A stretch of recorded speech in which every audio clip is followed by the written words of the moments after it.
before I even start the in-depth discussion regarding everything about Tiger 3, I think through the observations we have acquired from what is known as the YRF spy universe today, it's pretty clear that the interconnected nature of the films has actually only come to effect since Pathaan was announced. This is where the characters like Colonel Luthra and Tiger were an active part of the story, and characters like Kabir were referenced. If one is to believe some of the articles which actually insinuate that the YRF spy universe was planned all the way back since Ek Tha Tiger, they have to be delusional or just waffling. Because if that is the case, then why is poor Anupriya Goenka an Indian nurse in Tiger Zinda Hai and also a raw agent in war? In reality, you actually have to conclude that the makers behind the spy universe saw the TRP video of me pitching SRK to join the YRF spy universe for his comeback and somehow just thought it's the best idea ever. I'm kidding, by the way, koi bhav nahi de raha is channel ko. I think Tiger 3 really made it a point to integrate its characters since 2012 in the story, so it has to be the most integrated and connected story till date in the spy universe. So with that out of the way, let's get to all the aspects of the film in chronological order, and you also do chime in with what aspects you loved or disliked about the film in the comments below. I think the prologue of introducing the dynamic that Zoya shares with her father, played by Amir Bashir, was actually spectacular. It set the tone of the film brilliantly, and I want to rant about something profound that the father said, which is not utilized as an effective callback, which slightly perturbed me, and that is pertaining to him saying,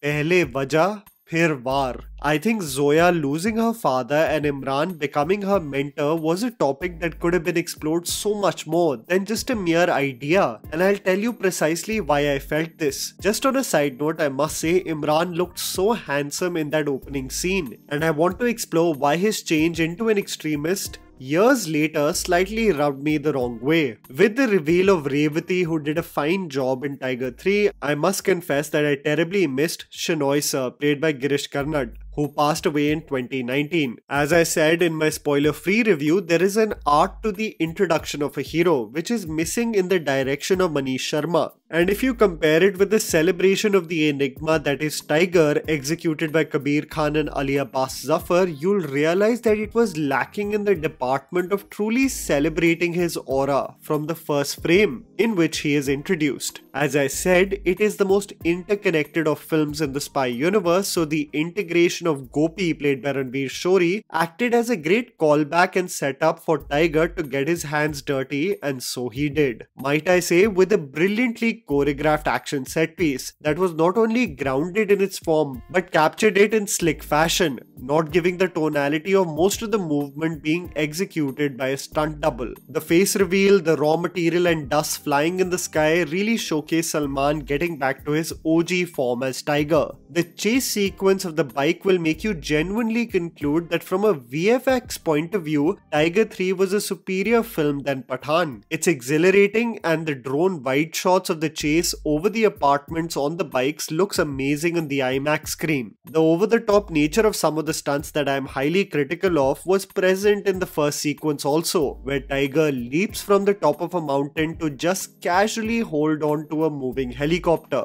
But still, I must say, I was invested.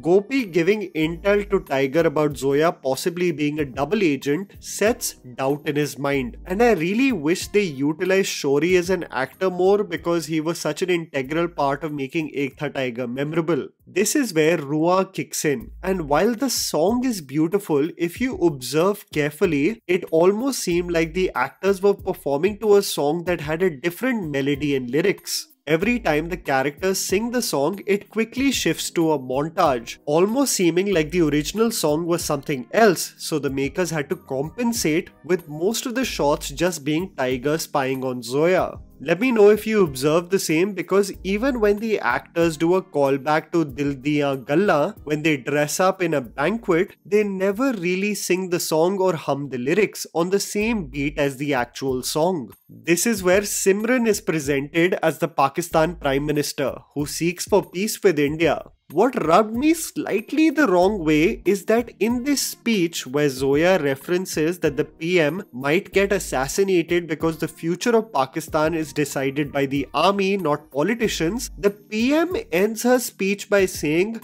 "क्या India भी वो ही चाहता है?" As if to portray India the aggressors who never want peace talks. It slightly seemed to convey to me that the portrayal was aimed at showcasing Indians being the more hostile ones in opening peace talks. But in reality, when you think about it, can they be blamed for the turbulent history and the terrorist activities they have been victim to for years? Some of the red flags of the politics of the film slightly worried me. This is where the film commences the tale of its side missions, starting off with Russia, and the problem with terrible YRF get-ups continues. I felt the same when the heist mission was happening in Pathaan and Deepika Padukone sported this awful blonde wig when looking at Salman and his get-up, where he is easily recognizable. In this entire Russia sequence, there is this constant overcast in the frames. So when Katrina, not knowing she is fighting with Tiger, commences, you almost have to squint your eye to decipher each movement. This battle between the couple is very haphazardly edited and staged, most of the movements having abrupt jump cuts, only for Zoya to clock in she's fighting her husband later. What could have been a great duel between husband and wife leads to an underwhelming physical battle. But you know what's a standout? Salman's acting when he is about to pull the trigger on Zoya. He is broken, his eyes are full of tears, and I was so impressed with what he was extracting through Tiger as his worst nightmare became a reality. This is where one realizes that Zoya was compelled to help out Atish, played by Emraan Hashmi, as he has made their son Junior dependent on daily injections. Holding their son ransom, the motivation of Atish is established. I have to, with absolute conviction, convey that Imran killed it as the villain. There is not a scene where I can fault his performance, but it's the writing that lets him down. And I'll tell you precisely why.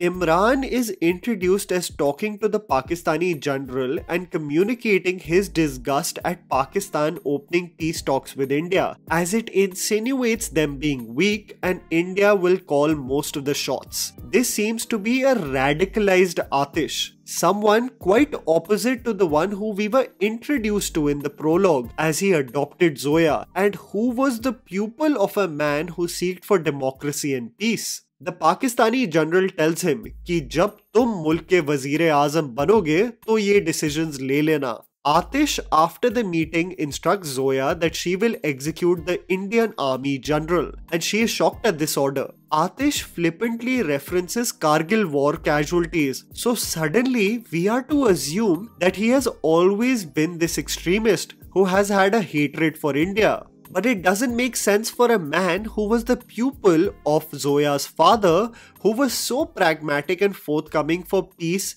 democracy, and if there was a change over the years, what was it? The audience are left in the dark, and this acts as a stumbling block because Atish has a personal stake against Tiger and Zoya because he lost his wife and unborn child because of them. But his extremist stance referencing his hatred towards India is extremely half-baked. We had to connect the dots of why he became this monster even before his wife's death. This is where I believe John's Jim in Pathaan became a far more superior villain because his established origin story made him feel abandoned by India. But as he went rogue and started using terrorism no matter against which country, what made him more unhinged and scary was that he had no loyalties if somebody just paid the price. The fact that Jim could drop a bomb in Islamabad if he wanted made him so much more unpredictable and insane. Again, I reiterate, the problem isn't Imran's acting, but the writing of his character, which I will dwell deeper upon even later. I like the sinister moment where he makes Tiger and Zoya say Kabul hai for the mission of capturing the suitcase in Turkey. While the film refreshingly introduces recurring characters in the form of Kumud Mishra and gang from the universe, this is where the boredom and flat storytelling with the second side mission really set in, because the narrative starts to have dialogues like Nani ke nैनो se नैन लड़ाएगी, नहाना पड़ेगा तुम्हें नानी के साथ, while talking about General Zemo who battles with Katrina in the bath. When surrounded by cops, Tiger says, "ये हमारा swag से स्वागत करने आए हैं." All of this in the midst of the average choreographed heist sequence, but where Katrina shines is the hand-to-hand combat. Two things became clear to me in the first half: that the movie could have hugely benefited from an exhilarating background score in action sequences, and that the audience was left with what is termed as a producer's worst nightmare at the interval. This year in itself, Jawan's interval block left audiences on such a high that they couldn't wait for the second half. Jailer made everyone feel the OG Rajnikant is back. Vikram possibly having the craziest interval block in a Kamal Hassan film in years. The point with these films presented on a pan-Indian level is to make it an event for the audience, and you were not left with such a high in the interval block of Tiger 3. Rather than that, you were praying and hoping that the film picks up in the second half, because too much time was spent on simply building the blocks for the film in the first half. Again, as the second half starts, there is a consistent portrayal of the Pakistani Prime Minister wanting peace, and an attempt to showcase India being hesitant to open their arms for peace. The Pakistani Prime Minister tells the Indian Prime Minister, "I have committed political suicide in wanting to open peace talks." What I realized with both Pathaan and Tiger 3 is that they experienced a massive dip in their screenplay,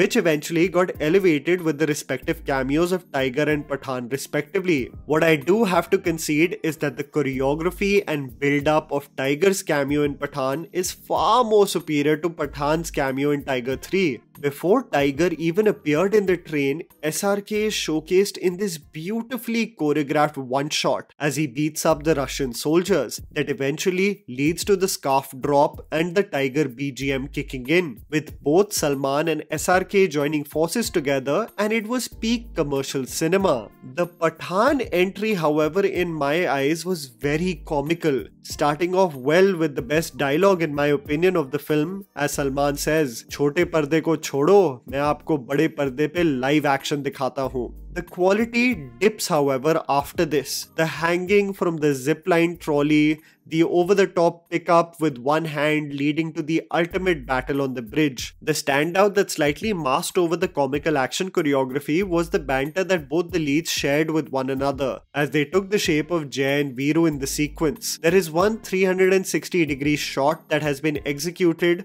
in the Rohit Shetty cop universe that works very well in this sequence, but other than that, it's just one random explosion after the other and one Tarzan leap after the other by both Pathaan and Tiger.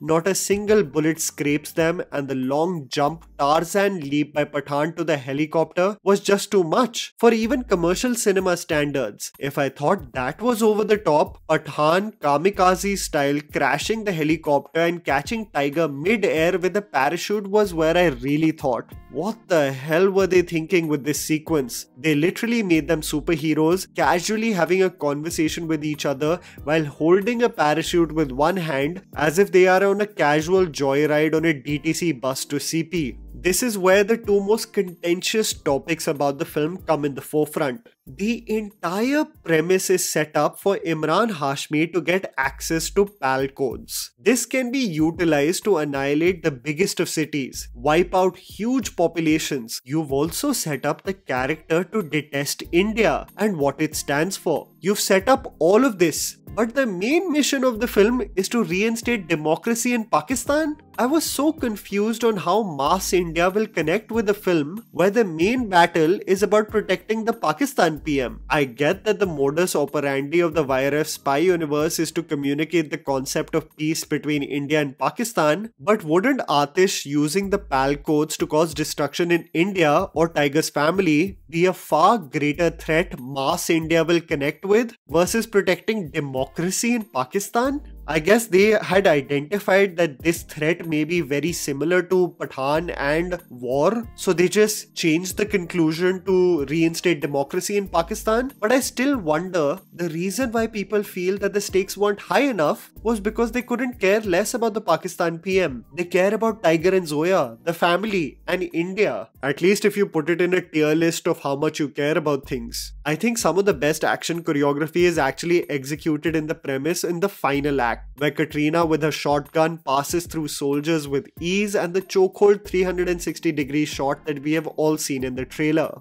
Salman also excels in one sequence, especially where it is a long tracking shot where he utilizes the clips of the shotgun and ultimately eliminates 4 to 6 soldiers in a very fluid action set piece. The integration of Vishal Jaitwa was a great touch also, and the callback to the franchise, and his sacrifice I think was very well executed. Salman especially excels in the moment where he realizes that Atish has eliminated Karan, again making me state that the acting performances of this film cannot be faulted, but the storytelling and the ultimate mission that does not raise the stakes enough for the audience to care about Atish's threats does. Even upon second rewatch, you feel a sense of lethargy creep in with the storytelling, especially the case of peace between the nations being really on the nose when the Pakistan PM has a band of girls ready to play the national anthem for Tiger as he leaves, making the film clearly a more geopolitical statement of peace between nations versus a solid commercial action entertainer. I feel it could have benefited from better staging and editing and had the final goal of Atish directly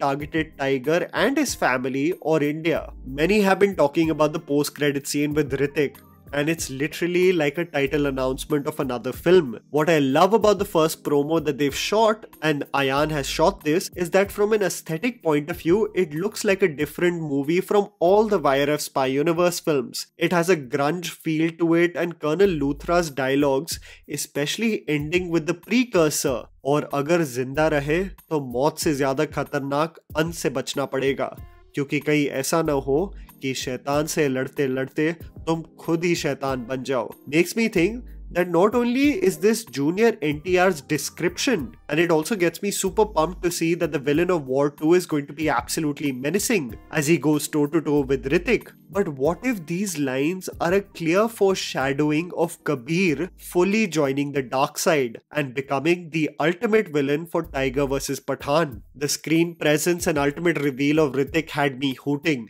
and I can't wait for the possibilities ahead. Hrithik as the villain? Come on, who wouldn't gear up for that face-off against the Khans? And that was the video, guys. Write down your thoughts regarding Tiger 3. Please don't forget to follow me on Instagram. The handle's right in front of you. Follow me at JammyPants4. Also, please support us by smashing the like button and subscribing to our channel for weekly content ahead. Thank you for watching.